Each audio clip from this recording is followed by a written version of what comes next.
आज के इस वीडियो में हम एक नया एक्सपेरिमेंट डिस्कस करने जा रहे हैं। एक्सपेरिमेंट का नाम है मैक्सवेल एलसी ब्रिज, या इसी को कभी कभी हम लोग मैक्सवेल एसी ब्रिज के भी नाम से जानते हैं। ये एक्सपेरिमेंट का सेटअप है। इसके सहायता से हम लोग किसी भी अननोन इंडक्टेंस का मान कैलकुलेट करते हैं बाय एक्सपेरिमेंटली। ठीक है, तो जो ये मैक्सवेल ब्रिज होता है या मैक्सवेल एलसी ब्रिज कह लीजिए या मैक्सवेल एसी ब्रिज, इसके सहायता से हम लोग किसी अननोन इंडक्टर का इंडक्टेंस ज्ञात करते हैं। अब ये जो ऑपरेटर्स का आप सेटअप देख रहे हैं, यहाँ पहुँचने से पहले मैं आपको बता दूं कि ये जो मैक्सवेल एसी ब्रिज है ये व्हीटस्टोन ब्रिज के सिद्धांत पे काम करता है। इसमें भी वही सिद्धांत लगता है जो व्हीटस्टोन ब्रिज का सिद्धांत लगता है। तो इसको समझाने से पहले मैं थोड़ा सा व्हीटस्टोन ब्रिज के बारे में बता दूं।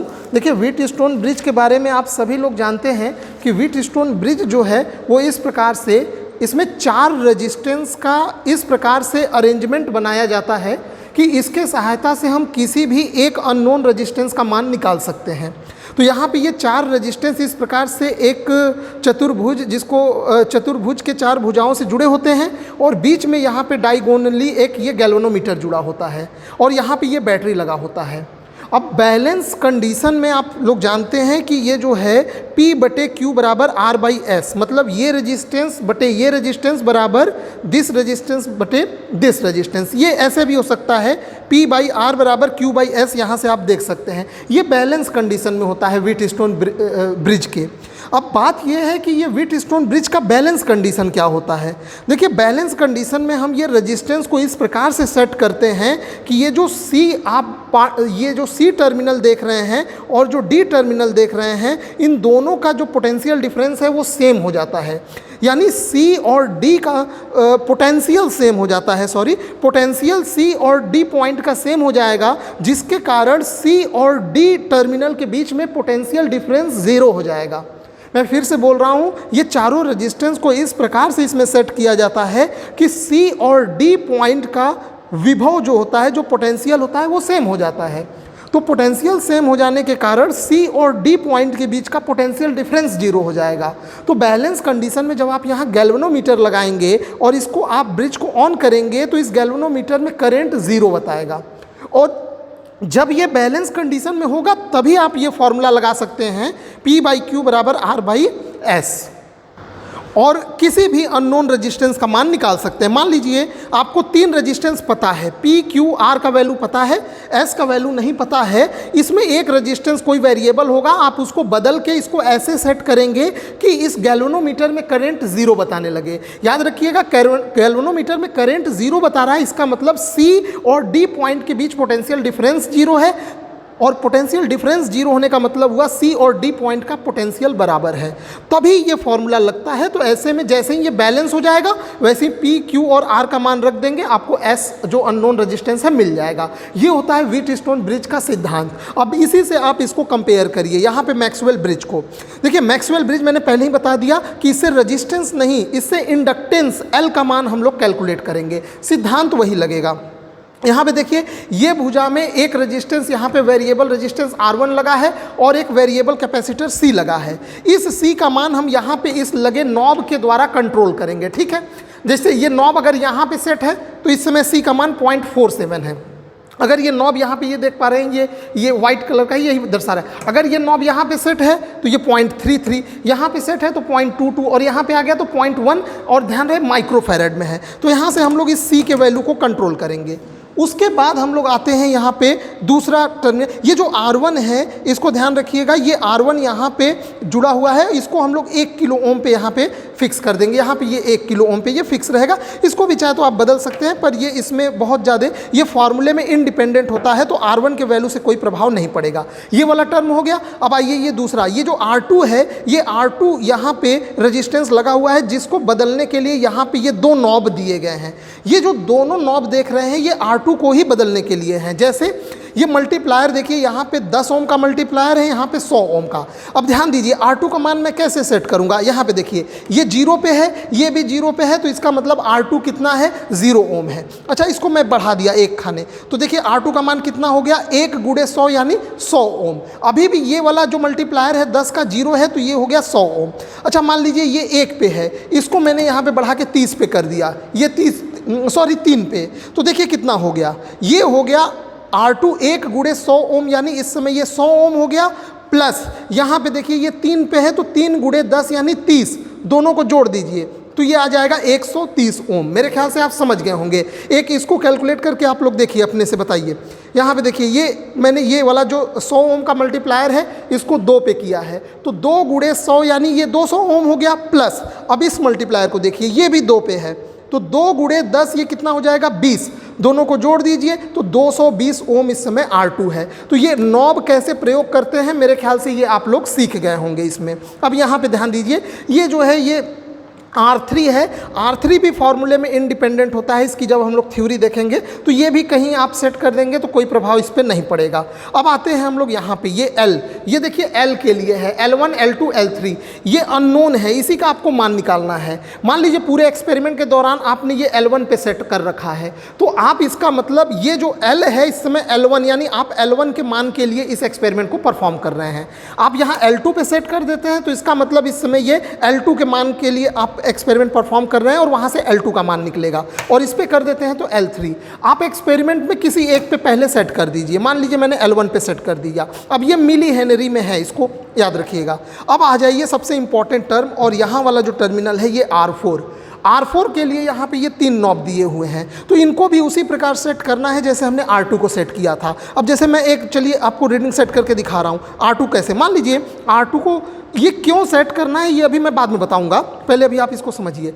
मान लीजिए यहाँ पे मैंने ये टर्म मैंने ये 3 पे कर दिया, ये 0 1 2 3, ये 1 किलो ओम का मल्टीप्लायर है, और ये मान लीजिए इस समय 2 पे है, और ये जस्ट मान लीजिए 0 पे ही है, तो देखिए इस समय कितना मान हो जाएगा, 3 गुणे 1 किलो ओम यानी 3 किलो ओम।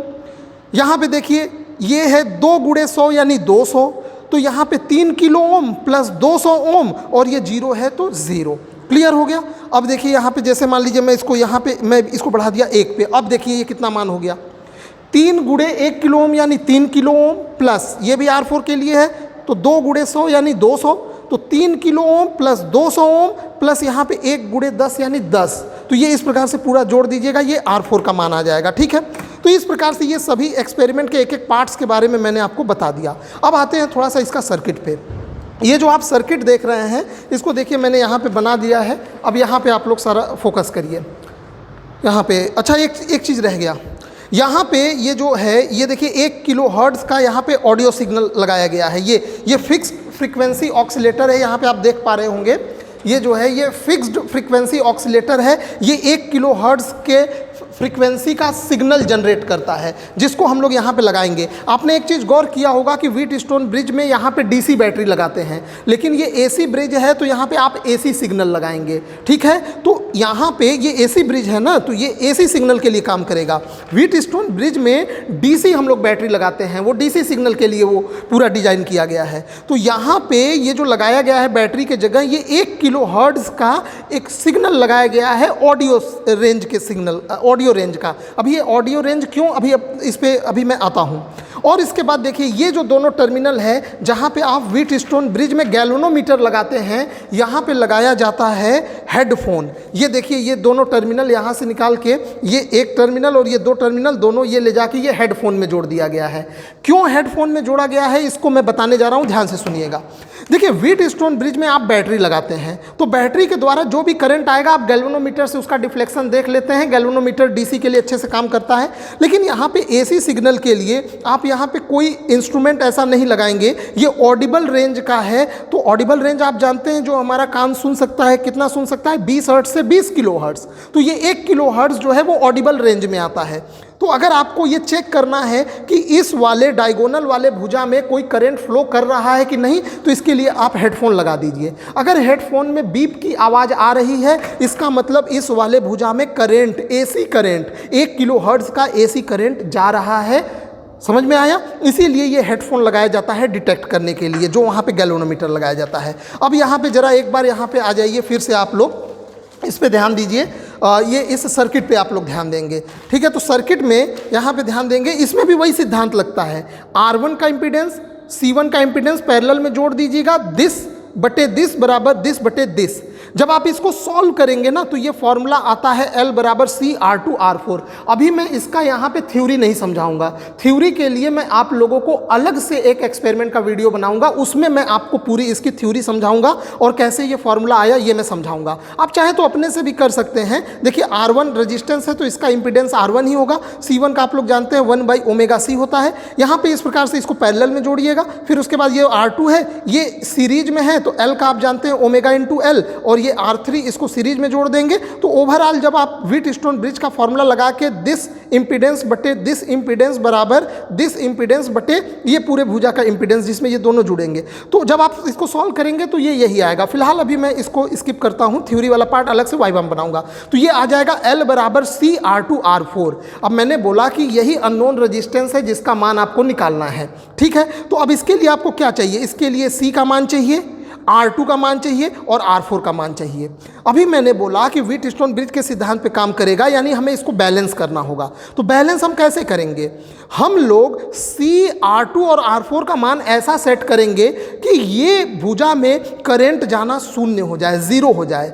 तो जब ज़ीरो करंट जाएगा तो इस हेडफोन में हमें आवाज़ बिल्कुल भी नहीं सुनाई देगा। अगर इसमें ज़रा भी करंट जाएगा तो आपको कोई ना कोई आवाज़ सुनाई दे रहा होगा, अभी मैं उसको सुनाऊंगा। तो इसका मतलब आप वो बैलेंस कंडीशन में नहीं है, ठीक है? अब आगे का पार्ट मैं ऑपरेटर्स को ऑन करके आपको समझाता हूं, देखिए कैसे करेंगे। ये मैंने यहाँ पे इसको ऑन कर दिया, तो ऑन कर दिया तो 1 किलोहर्ट्ज़ का ये सिग्नल, इसमें ऑडियो सिग्नल यहाँ पे जाने लगा। अब देखिए आप C का कोई एक मान सेलेक्ट कर लीजिए। ध्यान रहे केवल C, ये पूरा का पूरा ऑपरेटर्स में जो फॉर्मूला आया है CR2R4, तो आप CR2R4 पे फोकस करिए। तो सबसे पहले एक काम करते हैं, C का मान कोई फिक्स कर लेते हैं। तो चलिए यहाँ से C का मान मैं कोई फिक्स कर लेता हूँ। जैसे मैं यहाँ पर मान लीजिए C का मान मैं 0.22 ले लेता हूँ। ये देखिए, ये मैंने यहाँ पे 0.22 माइक्रोफैरेड ले लिया, ये C मेरा फिक्स हो गया। अब मुझे R2 और R4 को इस प्रकार फिक्स करना है कि इसमें जो करंट है वो ज़ीरो हो जाए। और हमें पता कैसे चलेगा करंट ज़ीरो हो गया? तो हम ये हेडफोन लगा लेते हैं। अभी देखिए ये R2 और R4 दोनों ज़ीरो पे हैं, तो इसमें करंट जा रहा है इस भुजा में, जो कि बैलेंस कंडीशन नहीं है। तो करंट जा रहा है तो इसमें एक बीप सुनाई दे रहा है। अब मैं वो बीप आपको यहाँ पे अपने हेडफोन में, ये जो माइक है उसमें लगा के दिखा रहा हूँ, तो आपको वो बीप सुनाई देगा। ध्यान से सुनिएगा। सॉरी, वो कॉलेज का बेल बज रहा था। अभी ध्यान से फिर से सुनिए। यहाँ पे देखिए, अब मैं ये अपना माइक जो है जिसमें मैं बोल रहा हूँ, इस माइक को मैं हेडफोन के पास ले जा रहा हूँ, तो आपको ये बीप सुनाई देगा इसमें।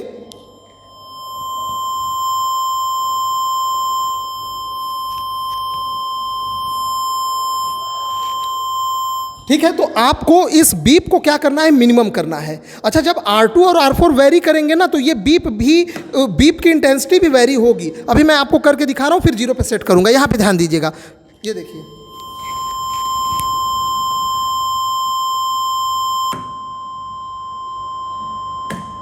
आप देख पा रहे होंगे कि जैसे जैसे मैं ये R4 का मान बढ़ाया तो यहाँ पे बीप का मान क्या हुआ? कम हुआ। तो इसी प्रकार आपको ये रेजिस्टेंस बढ़ा के R2 और R4 को सेट करके आपको इस बीप को मिनिमाइज करना है, जीरो करना है, फिर जाके ये बैलेंस कंडीशन में आ जाएगा और फिर उसके बाद R2 और R4 का मान निकल जाएगा। ठीक है, तो ये एक्सपेरिमेंट का आप पूरा प्रोसेस समझ गए होंगे। ठीक, तो अभी क्या है, मैं थोड़ा सा फाइल वर्क आपको दिखा देता हूँ। यहाँ पे फाइल वर्क पे ध्यान देंगे।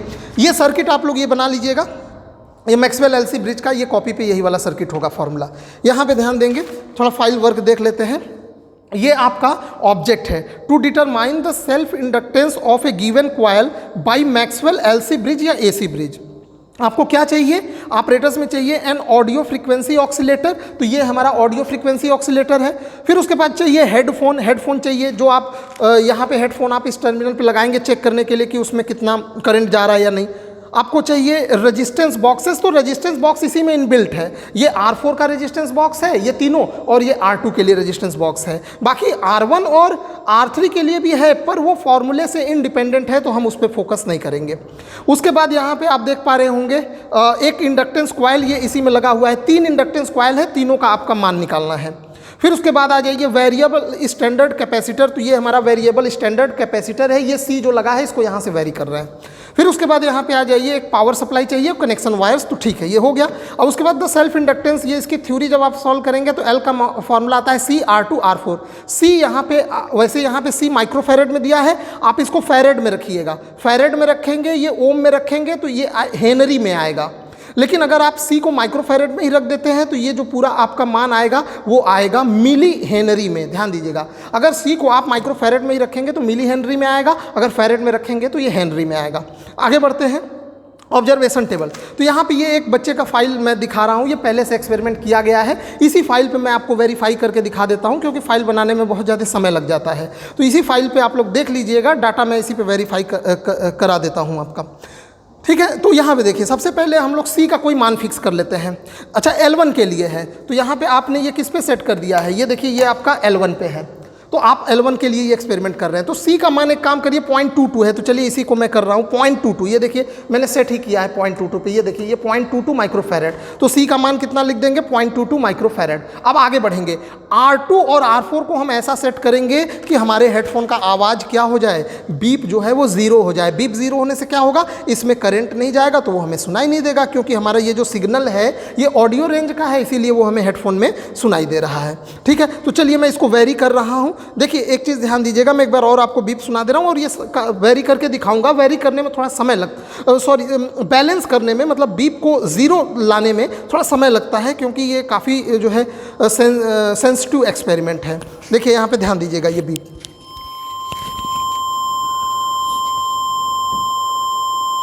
इधर ध्यान दीजिएगा।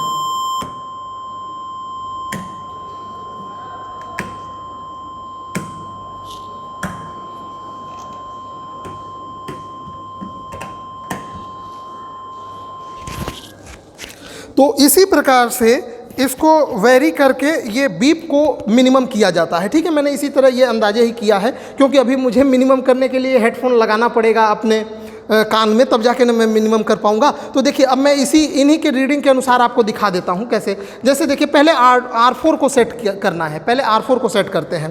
तो R4 को मैं सेट करता हूं, तो जैसे देखिए यहाँ पे ये 1 किलो ओम पे। अच्छा हाँ, ये जैसे कि एक सवाल उठ रहा होगा आपको, क्यों ना मैक्सिमम कर दिया जाए, सब मैक्सिमम कर देते हैं, ज़ीरो हो जाएगा अपने आप। नहीं, ऐसे ये एक्सपेरिमेंट काम नहीं करेगा। सुनिए कैसे सेट करना, इधर ध्यान दीजिए।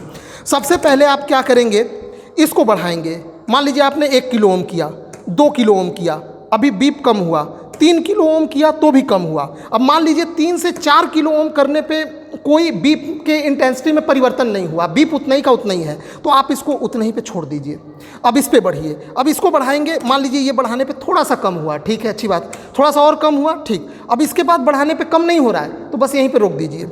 अब इसको बढ़ाइए, यहाँ पे मान लीजिए ये इतने पे ये हो गया। अब इसके बाद ये बीप जो है उतना ही पे फिक्स है, आगे कम नहीं हो रहा है। तो अब आ जाइए यहाँ पे R2 पे।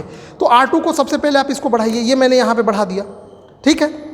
अब उसके बाद नहीं कम हो रहा है तो अब फाइनली आप इसको बढ़ाइए। अंत में जितना आप मिनिमम कर सकते हैं उतना मिनिमम करिए, फिर लास्ट में इस रीडिंग को नोट करिए। कैसे नोट करेंगे, इसको देखिए। R4 कितना है मेरे साथ, आप ध्यान दीजिए, 1 किलो ओम, ये यहाँ पे 3 पे है, तो 3 गुणे 1 किलो ओम कितना हो गया, 3 किलो ओम। चलिए एक रीडिंग मैं आपको लिखना सिखा दे रहा हूँ, इसको कैसे लिखेंगे, इसको लिख लेंगे आप लोग। ये देखिए, ये 1 किलो ओम R4 का मान मैं लिख रहा हूँ, तो ये हो गया 3 किलो ओम, ठीक है। तो यहाँ पे आप लिखेंगे 3 किलो ओम प्लस, ये देखिए ये कितने पे है, ये 0 1 2 3 4, ये 4 पे है, तो आप लिखेंगे 4 गुणे यहाँ पे 100 ओम है, तो ये हो जाएगा 100 ओम प्लस यहाँ पे भी 3 गुणे 1 था तो 3 किलो ओम है। यहाँ पे देखिए ये 10 है, 2 गुणे 10, तो ये हो जाएगा प्लस 2 गुणे 10 ओम, ये किलो ओम में है। तो एक काम करिए, इसको ओम में बदल दीजिए। 3000 प्लस 400 प्लस ये 20, तो ये कितना हो गया, 3000 4 3, ये हो गया 3420, 3420 ओम इस समय R4 का मान है, ठीक है। R2 का मान आप लोग देखिए अपने से निकालिए, ये 2 गुणे 100 ओम, ये R4 का मान आ गया।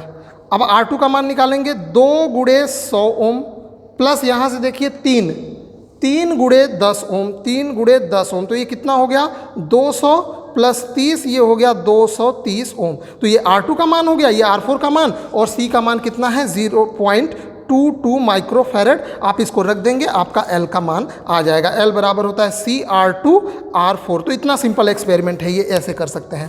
तो मैं एक बार फाइल के ही डाटा से आपको इसको दिखा देता हूँ। देखिए इनका R4 इतने पे सेट हुआ था, यानी ये 1 किलो ओम पे रहा होगा। इसी को मैं रिवर्स सेट कर रहा हूँ, ये 1 किलो ओम पे रहा होगा। फिर उसके बाद 210 है, तो ये रहा होगा, 1 मिनट ज़रा रुकिएगा, उसमें गलत तो नहीं ना हुआ है। 3 किलो ओम 3 ओके, ये 1 किलो ओम नहीं है, ये 10 पे है, यानी इन्होंने इसको मैक्सिमम सेट कर दिया था, यानी ये जीरो करते करते मैक्सिमम ले गए थे।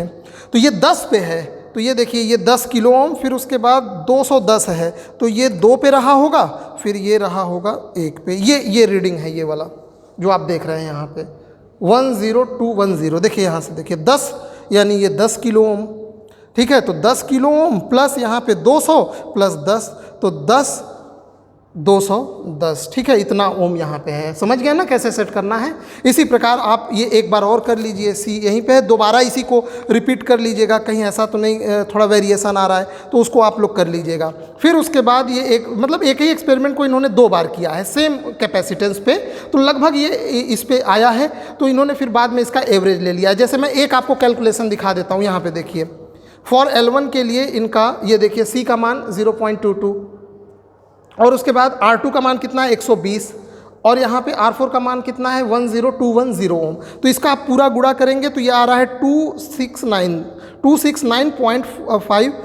अच्छा एक चीज़ ध्यान रखिएगा, ये मैंने फैरेड में रख दिया है, 0.22 गुणे 10⁻⁻6 फैरेड, तो ये आ रहा है हेनरी में, ठीक है। ये पूरा सॉल्व देख लीजिएगा, कैलकुलेशन हेनरी में आ रहा है। अब इसको जब आप ये 10⁻³ हेनरी को हम कितना लिख सकते हैं मिली हेनरी, तो ये मिली हेनरी में आ गया। आप अगर चाहें तो इसको आप हटा दीजिए, आप इसको माइक्रोफैरड में ही रखिए, तो आपका नहीं तो वो माइक्रो हेनरी में आ जाएगा। आप पहले इसको आप फैरेड में ही रखिए 10⁻⁻6, तो ये इतना हेनरी में आया। फिर यहाँ पे 3, यहाँ से 3 0 आप यहाँ पे पॉइंट लगा दीजिए, फिर उसके बाद 10⁻³ हेनरी को आप मिली हेनरी में कर दीजिए। आई होप ये बड़ी सिंपल है, आप समझ जाएंगे। मैं इन सब चीज़ों में अभी नहीं उलझना चाह रहा हूँ, मेन थ्योरी समझिए। फिर उसी प्रकार ये दूसरे वाले को भी सॉल्व किया इन्होंने, तो 272.448 मिली हेनरी आया। आप इसका मीन निकाल लीजिए, तो ये एग्जैक्ट आ जाएगा 270.996 मिली हेनरी। इसी प्रकार L2 का भी आप अपने से, L2 और L3 का अपने से कैलकुलेशन कर लीजिएगा, ठीक है। जैसे अब देखिए L2 के लिए करना है, तो सबसे पहले आप सबको 0 कर दीजिए। ये देखिए सभी क्या हो गए, सभी 0 हो गए। तो जैसे ही 0 करेंगे ना, फिर से बीप आपको मैक्सिमम सुनाई देने लगेगा, ठीक है। आप यहाँ मैक्सिमम ये बीप सुनेंगे, मैक्सिमम सुनाई देने लगा। फिर से इसी को आपको 0 करना है। तो L2 के लिए करना है ना, ये C को भी कम कर दिए। चलिए L2 को मैं यहाँ पे L2 सेट कर देता हूँ, तो अब ये L2 पे आ गया। तो इन्होंने L2 के लिए क्या किया है, L2 के लिए चलिए कैपेसिटेंस चेंज कर देते हैं, 0.33 माइक्रोफैरड मैंने इस पर सेट कर दिया। तो C का मान 0.33, ये 0.4, हाँ यहाँ पे रहेगा 0.33 माइक्रोफैरड पे हो गया। C का मान हो गया 0.33 माइक्रोफैरड। अब R2 और R4 को उसी प्रकार चेंज करके आप जो इसमें इस हेडफोन में जो बीप आ रहा है उसको 0 करिए, मिनिमम करिए, ताकि ये बैलेंस हो सके। बैलेंस कंडीशन का मतलब ये पॉइंट और ये पॉइंट, S पॉइंट और R पॉइंट का पोटेंशियल बराबर हो जाए, जिसके कारण इनके बीच का पोटेंशियल डिफरेंस 0 हो जाए, और पोटेंशियल डिफरेंस ही 0 हो जाएगा तो करंट भी क्या हो जाएगा, 0 हो जाएगा, और आपको कोई भी बीप इस हेडफोन में नहीं सुनाई देगा। तो ये L2 के लिए। इसी प्रकार L3 के लिए कर लीजिएगा। फिर यहाँ पे लास्ट में उसका मीन ले लिया है इन्होंने कैलकुलेशन में, और लास्ट में आप यहाँ पे रिजल्ट मेंशन कर दीजिएगा, the self inductance of a given coil is L1 के लिए इतना मिली हेनरी, L2 इतना मिली हेनरी आया है, और L3 equal to this milli henry आया है। लास्ट में आप प्रिकॉशंस मेजर कर दीजिएगा। During the condition of AC balance the DC balance condition should not be disturb. Actual में इसमें इसका DC बैलेंस भी होता है, तो वो कोई DC बैटरी तो यहाँ पे है नहीं, तो वो डिस्टर्ब वैसे भी नहीं होगा। पर आप लिख दीजिएगा कि ठीक है AC बैलेंस कंडीशन तो हम सेट कर रहे हैं, लेकिन उस दौरान DC बैलेंस कंडीशन चेंज नहीं होना चाहिए। तो डिस्टर्ब कैसे होता, अगर आप अलग से कोई DC बैटरी लगा के इसका DC बैलेंस किए होते तब डिस्टर्ब होता। अभी फिलहाल ये सब इसी में इंटरनली इनबिल्ट है, तो आपको टेंशन की जरूरत नहीं है। The standard variable capacitor should be of low value, ठीक है। हाँ, वो सी का मान लो होना चाहिए, तो वो वैसे भी आप देख रहे हैं माइक्रोफैरेड में है, वो लो है, तो ये आप इतना प्रिकॉशंस मेजर कर दीजिएगा। बाकी आप लिख सकते हैं the connection should be tight and everything. ये जो इलेक्ट्रॉनिक सर्किट के जो प्रिकॉशंस आते हैं वो सभी इसमें अप्लाई होंगे। तो मेरे ख्याल से ये एक्सपेरिमेंट मैंने आपको सफलतापूर्वक समझा दिया है, आपको समझ में भी आ गया होगा। कहीं आपको ये मान रखने में जो आंसर का प्रॉब्लम है तो आप एक बार फिर से रिवाइज करके देख लीजिएगा। ये माइक्रोफैरेड में है, ये ओम में है, ठीक है, ये किलो ओम में है, ओम में बदल लीजिएगा। तो आप अगर इसको माइक्रोफैरेड में रखते हैं तो उसको पहले आप फैरेड में बदलिएगा। बीच में शायद मैं बोल दिया था कि माइक्रोफैरेड में रखने पे मिली हेनरी में आएगा, नहीं, ऐसी कोई बात नहीं है, वो माइक्रो हेनरी में आ जाएगा। पहले आप एक काम करिए, सीधे सी का मान आप फैरेड में रखिएगा, 10 टू द पावर, ये जैसे कोई भी मान है तो into 10 to the power -6 farad. फिर आप उसको फैरेड में जब रख देंगे तो वो पूरा एल का मान आपका हेनरी में आ जाएगा। फिर आप हेनरी को मिली हेनरी में जो है आप आसानी से कन्वर्ट कर सकते हैं। आपको पता होना चाहिए 1 हेनरी में 1000 मिली हेनरी होता है। तो 10 to the power -3 henry is equal to कितना हो जाएगा, ये हो जाएगा 1 मिली हेनरी, ठीक है ना। ये यहाँ से आप देख सकते हैं, ये जो है 1 हेनरी जो होगा वो कितना होगा, 1000 मिली हेनरी।